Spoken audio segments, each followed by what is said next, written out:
fake yung birth certificate, marami silang kinuhang marami silang inupahan na mga warehouses, no, katulad sa Valenzuela, sa iba pa. Ginagamit nila yung mga rinentahan nilang warehouses as their residential address, no? At ginagamit nila yun sa pag-apply ng napakaraming kumpanya. Ang dami nilang kumpanya, no? 14 and counting yung nakita naming kumpanya. Iba pa yung mga single proprietor, yung batas na yan na-approve in 2019. No? Bago mag-2019, yung mga POGO nag-umpisa pumasok dito. I think around maybe 2015, 2016. At that time, wala siyang taxation regime.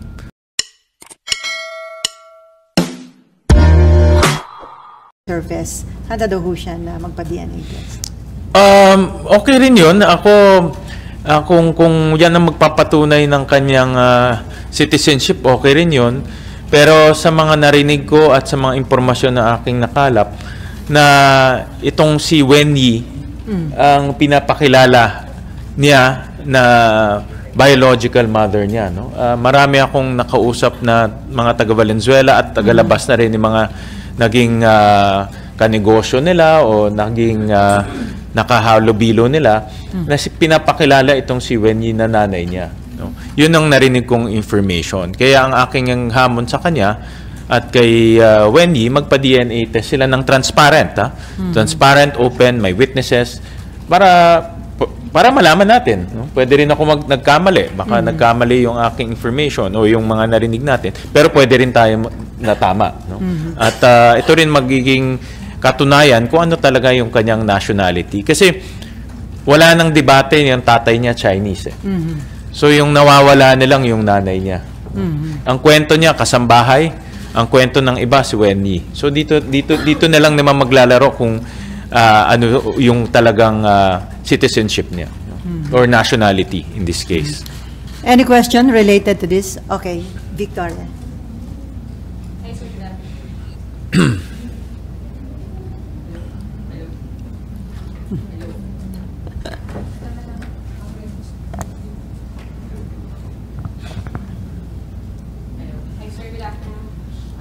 Sir, sabi po ng abogado ni Mayor mo, si Atty. Stephen David, dapat passport ang sinisingil, hindi si Mayor. Kasi may tao sila yung passport doon sa 24/7. sila yung regulator and they maintain na kumpleto at legal yung documents ng Hongsheng at ng Zoo.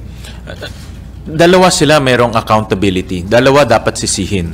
Hindi rin pwede sabihin ng PAGCOR na wala silang kasalanan. Meron din silang accountability. May pananagutan sila dito sa isyung ito. Tama, meron sila, inamin naman nila, mayroon silang 24/7 na mga tao doon. Pero sila mismo, nung first hearing, nakita namin, sila mismo nag-violate ng kanilang mga guidelines. At ipapakita namin yan sa susunod na hearing na maraming guidelines na sila mismo naglabas na violate nila kaya tayo umabot sa ganitong punto. Pero sa kabilang banda, hindi rin natin pwedeng ialis na nasabi ko nga, si Mayor Go ay nasa gitna itong POGO company na nag-apply sa Bamban, itong Hongsheng. Yung pangalan niya, andun lahat sa mga dokumento. So, hindi natin pwedeng maialis yan. Of course, sasabihin niya na wala siyang connection. Pero based on the kwento niya yan But based on the documents, andun yung pangalan niya. Active Hindi lang yung one time, but in multiple documents. Pati electric co-op, diba? Nakita niyo naman, pati yung application sa kuryente, sa kanya nakapangalan rin. So, may active participation para mabuo itong POGO.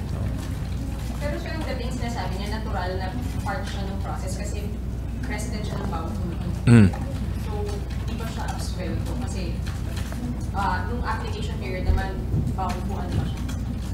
Yeah, Baofu official siya. Siya ang presidente ng Baofu. 50% ng Baofu sa kanya. But at the same time, siya rin yung applicant para sa Hongsheng. Yung Hongsheng yung na-raid no? At itong Baofu development, ginawa to para sa Hongsheng. So, in other words, siya yung taong nagbuo nito. No? Of course, sinasabi niya mayroong iba, pero again, no, dapat tignan natin yung dokumento. Sa dokumento, siya yung nagbuo nito. No? At siya talaga ang may active participation o gumawa siya ng paraan para mabuo rin ito. At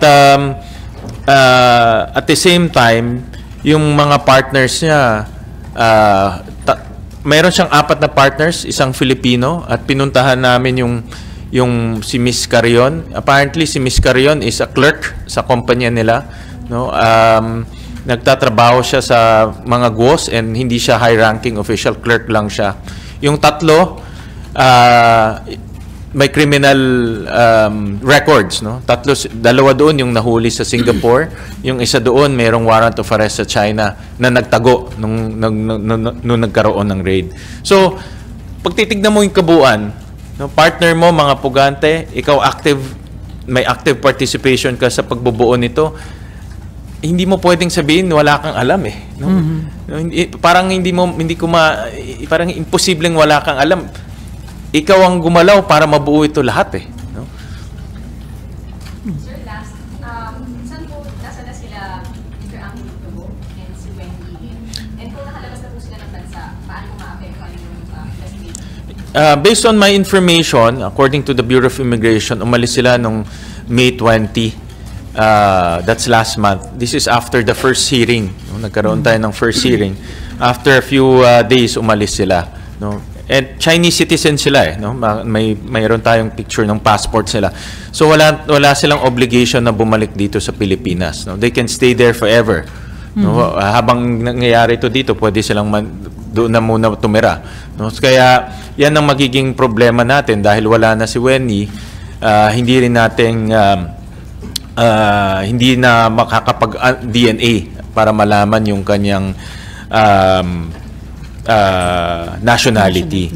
But at the same time, magpa-file rin kami ng resolution to investigate yung fake birth certificates sa ating bansa. Dahil doon sa hearing, lumalabas na mayroon 300 plus na mga fake birth certificates, of which 60 plus foreigners ang kumuha. No? So, magpa-file ako ng resolution to investigate that. At the same time, kasama doon sa resolution yung case ni Angelito Go. Kasi kay Angelito Go, masyadong garapalan eh. No? Hindi lang isang beses niya finake yung birth certificate, 4 na beses siya nag-fake ng birth certificate.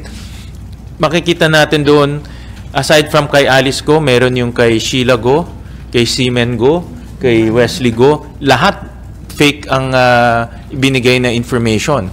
No? Doon sa pangalan ng father, sinulat niya doon, lahat Angelito Go. Pero ang pangalan niya is Jiang Jong Go. Tinanong doon, nationality, sinulat niya Filipino. Pero ang kanyang nationality, Chinese. 4 times niya ginawa yon. Yung date of marriage, naglagay siya ng date doon na wala naman marriage certificate. At ang kasamaan pa, yung year ni Alice Go at Sheila Go, iba sa year ni Seaman Go at ni Wesley Go. So halatang nagsinungaling siya para makakuha ng fake birth certificate. No? So itong si Angelito Go, isasama ko sa resolution para mapatawag rin. At dahil binaboy niya yung late registration ng ating bansa eh. No? At dahil sa pagbababoy niya ng late registration ng ating bansa, nagkaroon tayo ng ganitong issue. No? Meron tumatakbo bilang mayor at hindi rin natin alam kung ano pang pwedeng abutin niya dahil pwede siya rin mag-file ng congressman, governor at iba pa. Pero sir, wala bang negligence sa part ng mga government agencies para hindi na validate yung mga ibinigay na information? Wala kasi sa proseso nila yung validation. Ito rin isang angulo na dapat tignan eh. Kung pupunta ka doon at magbigay ka ng testimonya mo, susulat nila doon, tapos na. No? Wala nang kinakailangan. Wala nang kailangan validation. Kailangan, ang aking nakikita dito, kahit papano merong random violation. Tingnan mo yung dokumento kung tama o hindi. Kung nagsinungaling siya or nagbigay siya ng peking mga supporting documents. No? So, walang ganun eh. Walang ganun na nangyayari. So, meron talagang defect yung ating late registration process and birth certificate process na rin. Bigyan ko kayo ng halimbawa. Pwede mo lang isulat doon na hilot ang ginamit mo para para hilot ang ginamit mo Wala ka doon sa pagpapanganak. Pero hindi natin alam kung sino yung naghilot nun. Dahil yung nanghilot naman, wala namang lisensya yun. Unlike a midwife, may lisensya. Unlike a nurse, may lisensya. Ito, walang lisensya. So, kumbaga, hindi natin alam kung sino talaga ang gumawa para ipanganak ka. No? So, may mga ganun na kailangan nating ayusin para maging mas accurate yung birth certificates natin. So may mga reforms na dapat ipatupad sa ilang batas natin. Sir. Ang nakikita kong tatlong legislative proposal dahil dito sa investigation. Una, total ban ng POGO immediately. Pangalawa, pag-aayos ng late registration at birth certificate process natin. Pangatlo, ihiwalay na yung regulatory at operating responsibilities ng PAGCOR. Nasabi ko na ito nung una, pero ito na naman yung isang obvious na conflict of interest ng PAGCOR dahil kumikita sila sa kabilang banda, pero sa kabilang banda nagre-regulate sila. No? At dahil kumikita sila, hindi sila naghihigpit at ito, lumalampas. Kikita natin na umabot sa ganitong punto na napakaluwag yung ginagawa nilang pagbabantay sa mga POGO. So dun sa tatlo, may isa nang na-file na, sir, di ba? Meron ng isa. Yung total ban. Yung total ban. Yung, alam ko yung paghihiwalay rin, meron na rin nag-file nun. No? So yung reforma nilang sa late registration and birth certificate system natin. Before, Mav, sir, meron nilang ni-raid na panibagong POGO sa Porac, Pampanga. Ito ba may connection dun sa ni-raid sa Banbantal? Sa mga initial information namin na nakuha, ito ay dati ng POGO operator na na-cancel yung kanyang license. Pero patuloy pa siya nag-ooperate doon sa lugar na yon. Ito yung Lucky South 99. Nahuli na ito dati, kinansela yung kanyang lisensya pero nagpatuloy pa rin siya sa pag-ooperate. At ang mga information na kuha ko, itong POGO meron siyang seating capacity of more than 1,000 agents o 1,000 na trabahador. Pero nahuli lang 140 plus because apparently nung nag-file ng search warrant ang PAO, meron nag-tip dito sa mga operator. So, ang kutob ko dito, hindi lang enforcement agency, pati judiciary, meron na silang mga tao. Dahil kung mapapansin natin itong mga last few warrant of arrest na nangyari, puro sa Bulacan courts eh. No? So, siguro alam nila na dito na naman pupunta, nagkaroon na sila ng mga mata at tenga doon sa korte at nalaman na nila. No? So, again, marunong rin gumalaw itong mga ito para magkaroon ng mga galamay. At ito yung isang ebidensya na meron na silang mga tao sa mga lugar na magbibigay ng tips sa kanila. Okay, Mav. Sir, dun po sa executive session, nagkaroon po ba ng linaw kung saan nanggaling yung malaking pera nila Mayor Alice ko, given na yung source of income nga po isang tatlong? Napakaganda yan, Mav. Dito ako na didismaya sa AMLAC, no, sa Anti-Money Laundering Council dahil wala silang sagot kahapon. At in fact, I expressed my disappointment to the AMLAC dahil trabaho nila mahanap itong source ng money laundering. Trabaho rin nila na malaman sino itong money launderers. Trabaho nila malaman kung paano nakapasok dito, sino nakatanggap at sino nagbayad. Ngayon, parang bula no? Hindi mahanap yung contractor, hindi mahanap kung anong bangko ang ginamit, hindi mahanap kung sino tumanggap ng pera. Kasi yung pera dadating dito, dapat may tatanggap para magbayad. Hindi nila alam rin yun. At ang sagot sa amin kahapon, pending pa in investigation. Pero nangyari na ito Itong Baofulan was constructed in 2019. Tagal na, ilang taon na. 2024 na ngayon, yung perang 6.1 billion, tuloy-tuloy na pumapasok dito yan. Pero hindi nila na-detect. Kaya I'm quite disappointed with AMLAC na hindi nila na-detect. At even kahapon, wala silang sagot. That's why, nasabi nga ni Chairperson Risa Hontiveros na magkakaroon kami ng special session with AMLAC. Kasi nga, wala silang sagot sa amin kahapon. At ito, we need to focus because nag-expand na naman yung criminal activities nitong POGO into money laundering. Kung makikita natin yung trend, dati, human trafficking, tapos nagkaroon ng mga yung prostitution. Ngayon meron ng element of money laundering, no? So dapat mapag-aralan natin mabuti yan, at kung saan ba yung butas na dapat nating takpan para hindi pumasok dito yung mga illegal na pera. Sir, is it possible na kaya walang Naman. digital traces because it was hand carry yung pera? Actually, naisip ko rin yung Mav, pero inisip ko, paano mo i-hand carry 6.1 billion pesos, no? So, but again, no, everything is possible, sabi nga nila. Kasi like for example, bigyan kita ng halimbawa, 2 linggo na namin hinahanap yung contractor ng nagpagawa nung Banban Pogo Hub.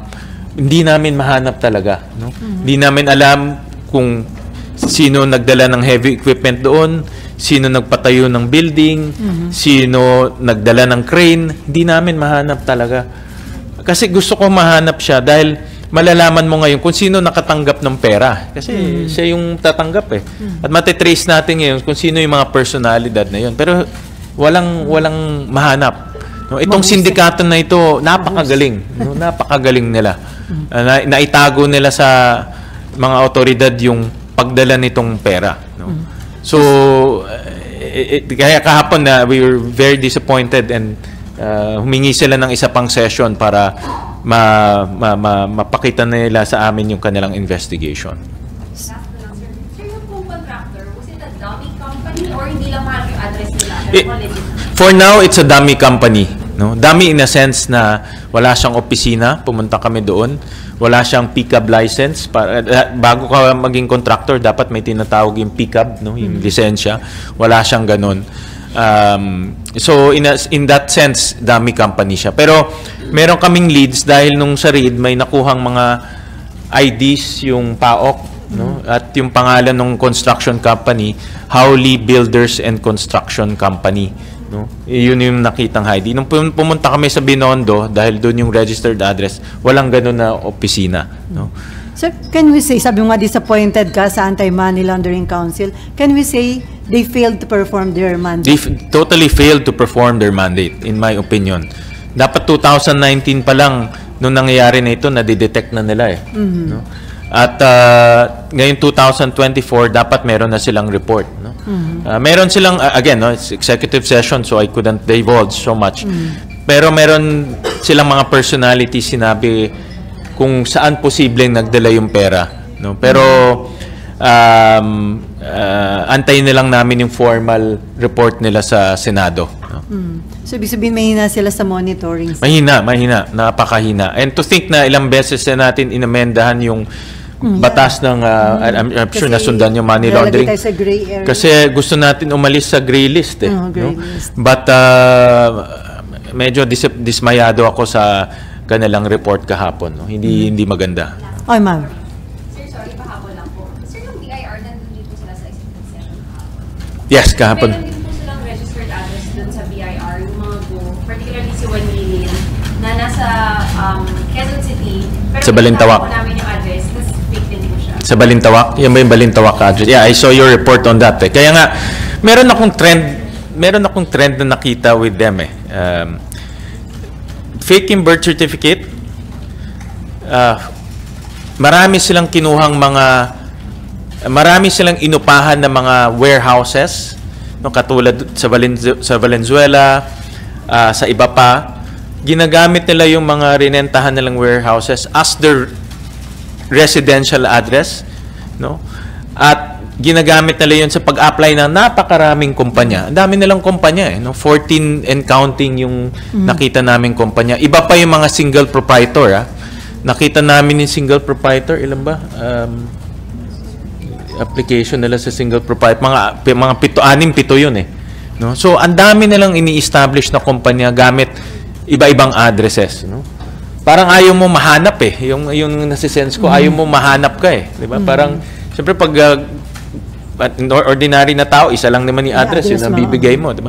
Parang ayaw nila mahanap eh. Yun ang nasisense ko dito sa kanilang parang kanilang modus o kanilang trend, no? Sir, di ba may final kayong reso para imbestigahan na rin yung pagdagsa ng mga Chinese dun sa multinational village sa Parañaque? Yeah, multinational village at iba pang village sa Alabang. Marami kaming nakukuhang mga complaints na maraming mga gulo at violations ng building code, no? For example, ang isang bahay, ang kapasidad niya ay let's say 10 tao, pero nakatira doon 40 na tao, 50 na tao. Tapos may mga suspicious activities dahil labas-pasok sa gabi yung mga sasakyan, no? So yung mga residente doon natatakot. Again, I will not focus on nationality.